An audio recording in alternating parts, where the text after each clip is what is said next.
আজকে আমরা শিখি হচ্ছে break statement in C programming. ব্রেকের যদি আমরা বাংলায় ট্রান্সলেট করি এর কথার মানে কি হয়? ব্রেকের বাংলা হচ্ছে আটকানো বা স্টপ করা কোনো কিছু। অর্থাৎ আমার একটা প্রোগ্রাম আমি রান করতেছি এবং আমি চাচ্ছি প্রোগ্রামটা কোনো একটা নির্দিষ্ট স্থানে যাওয়ার পর সে হচ্ছে প্রোগ্রামটাকে অফ করে দিবে। তখন আমরা কি ইউজ করবো? তখন আমরা ইউজ করবো ব্রেক স্টেটমেন্ট। এবং যদি আমরা প্র্যাকটিক্যালি দেখি ব্রেক স্টেটমেন্ট কিভাবে ইউজ করে, তখন আমরা কি করব? সি এর বেসিক স্ট্রাকচারটা ফার্স্টে লিখলাম, দেন হচ্ছে আমি সাপোজ একটা প্রোগ্রাম রান করি for integer I is equals to 1, then I less than 5 এবং আই হচ্ছে ইনক্রিজ হচ্ছে 1/1 এবং প্রিন্টএফ করবে হচ্ছে percent D value of I. এটা যদি আমরা রান করি কি হয়? 1 2 3 4, হ্যাঁ 1 2 3 4 আসলো। ওকে, কিন্তু কিন্তু আমরা চাই আমরা যদি এখন এটা যদি ব্রেক একটা স্টেটমেন্ট ইউজ করি তখন কি হয়? ব্রেক স্টেটমেন্ট ইউজ করলাম, তখন আমি যদি এই প্রোগ্রাম রান করি অনলি 1 শো করতেছে বিকজ আমি ব্রেক স্টেটমেন্ট ইউজ করেছি। এবং ব্রেক স্টেটমেন্ট এখানে কিভাবে কাজ করলো?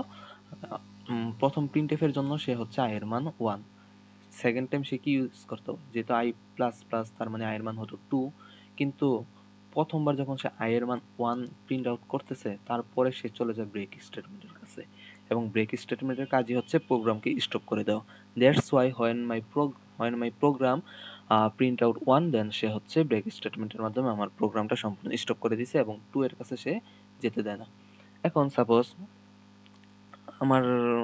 আমি এখানে ভ্যালু দিলাম আই এর মান লেস দেন 10। এখন আমি চাই হচ্ছে আই এর মান 5 পর্যন্ত যাওয়ার পরে সে হচ্ছে প্রোগ্রামটাকে স্টপ করে দিবে। 6 7 8 9 এগুলা সে প্রিন্ট আউট করবে না। তখন আমরা কিভাবে করতাম? তখন হচ্ছে তাকে একটা শর্ত দেওয়া লাগতো। তখন শর্ত দিতাম হচ্ছে সাপোজ আই এর মান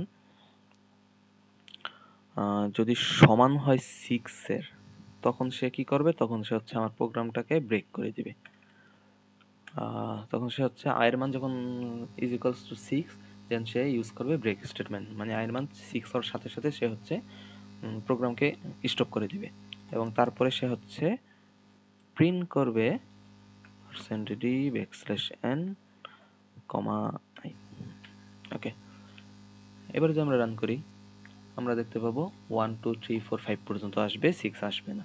বিকজ যখন সে হচ্ছে প্রোগ্রামটা 6 এর কাছে যাবে তখন সে সাথে সাথে ব্রেক স্টেটমেন্টের মাধ্যমে প্রোগ্রামকে স্টপ করে দিবে এবং এর মাধ্যমে সে অনলি 5 পর্যন্তই প্রিন্ট আউট করতে পারবে। 6 এর পর থেকে বাকি যত ভ্যালু আছে সে একটাকেও প্রিন্ট আউট করতে পারবে না।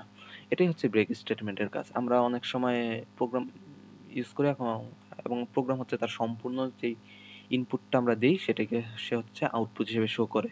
বাট যদি আমাদের এরকম পরিস্থিতি হয় যে আমাদের কিছু কিছু ইনপুটকে আউটপুট হিসেবে শো করা লাগবে, তখনই হচ্ছে আমরা কেবলমাত্র ব্রেক স্টেটমেন্টকে ইউজ করব। ওকে।